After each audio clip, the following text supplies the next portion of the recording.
Investment ಮಾಡ್ತಾನೆ ಇಲ್ಲಿ 500 ಒಂದ್ಸಲ ಉಂಡ್ ಹೋಗಿ ಬಂದಿವಿ. ಅವ 500 ರೂಪಾಯಿ ಈ ಕಂಪನಿ ಬೆಳವಣಿಗೆಗಾಗಿ ಕೊಟ್ಟಾನ. ಆಗಲ್ಲ ಹೇಳಿದ್ನಲ್ಲ, ಈ ರೊಕ್ಕ ಹಾಕಿದ್ ಎಲ್ಲಾ ತೆಗಿಬೇಕಂದ್ರ ಈಗೇನ್ ಎಲ್ಲರೂ ಖರ್ಚು ಮಾಡಿದ್ ಎಲ್ಲಾ ತೆಗಿದೈತಿ, ಎಲ್ಲಾರು ಕೂಡಿಸಿ ಅದನ್ನ ಖರ್ಚ ಬರ್ಸು.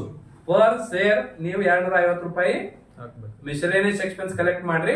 2 ಶೇರಿಗೆ 500 ರೂಪಾಯಿ ಪ್ರತಿಯೊಬ್ಬ ರೈತ ಮಿಸಲೇನಿಯಸ್ ಎಕ್ಸ್ಪೆನ್ಸ್ ಇಲ್ಲಿ ಕಟ್ಟದಂಗ ಆಕತಿ. 2000 ಒಂದು ಶೇರ್ ವ್ಯಾಲ್ಯೂ ಇಲ್ಲಿ ಇರ್ತೈತಿ, ಅವನ ಜೊತೆಗೆ 2000 ಗೌರ್ಮೆಂಟ್ ಬರ್ತೈತಿ. ಸೊ ಅವ್ನು 4000 ವ್ಯಾಲ್ಯೂ ಇಲ್ಲಿ ಇರ್ತದೆ. ಮತ್ತೆ 2500 ಕಟ್ಟಿದ್ರಿ, ನನಗೆ 2500 ಬೇಕಂತಂದ್ರ ಬರಲ್ಲ, ಅವ್ನು ಸಿಗುದೈತ್ರಿ 2000. ಇದು ತಲೆಯಾಗಿರ್ರಿ. ಇಷ್ಟು ನಾವು ಕ್ಲಿಯರ್ ಮಾಡ್ತೀವಿ. ಸೊ ಕ್ಲಿಯರ್ ಅಲ್ರಿ, ಒಬ್ರು 2 ಶೇರ್ ಗರಿಷ್ಠ ತಗೊಳ್ಬೇಕು. ಖರ್ಚಿಗೆ ಎಷ್ಟು ಮಿಸಲೇನಿಯಸ್ ಎಷ್ಟು ಹಾಕ್ಬೇಕು ಅನ್ನೋದು ಫೈನಲ್ ಮಾಡಿದ್ವಿ. 2 ಶೇರ್ ಒಬ್ಬರಿಗೆ ಲಾಸ್ಟ್.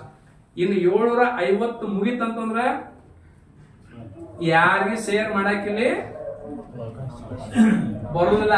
ಮತ್ತೆ ಹೆಚ್ಚಿಗೆ ಮಾಡ್ಬೇಕಂದ್ರೆ ಎಲ್ಲಿ ಡಿಸೈಡ್ ಆಗ್ಬೇಕದ, ಮತ್ತೆ ಜೀವಿ ಒಳಗ ಆಗ್ಬೇಕು. ತಲೆಯಾಗಿರ್ಲಿ, 750 ಫಸ್ಟ್ ಕಮ್ ಫಸ್ಟ್ ಸರ್ವ.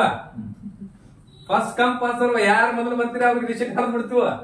750 ಮುಗಿತ ರಿಸಿಟ್ ಅಂದ್ರೆ ನಿಮ್ದು ಯಾರನ್ನು ನಾವು ಮಾಡುದಿಲ್ಲ. ಐತ್ರೆ, ಇದು ಕ್ಲಿಯರ್ ಇರ್ಲಿ. ನಾಳೆಗೆ ನಾನು ಮೆಂಬರ್ ಹಾಕಿದ್ರಿ, ಇದು ಬೆಳವಣಿಗೆ ನೋಡ್ಕೊಂಡ ಮಾಡ್ತೀನಿ ಅಂತಂದ್ರೆ ಇಲ್ಲಿ ಬರುದಿಲ್ಲ. ಇದು ತಲೆಯಾಗಿರ್ಲಿ. ಫಸ್ಟ್ ಕಮ್ ಫಸ್ಟ್ ಸರ್ವ. ಈಗ ಆಲ್ರೆಡಿ ಎಷ್ಟು ಅದಾವು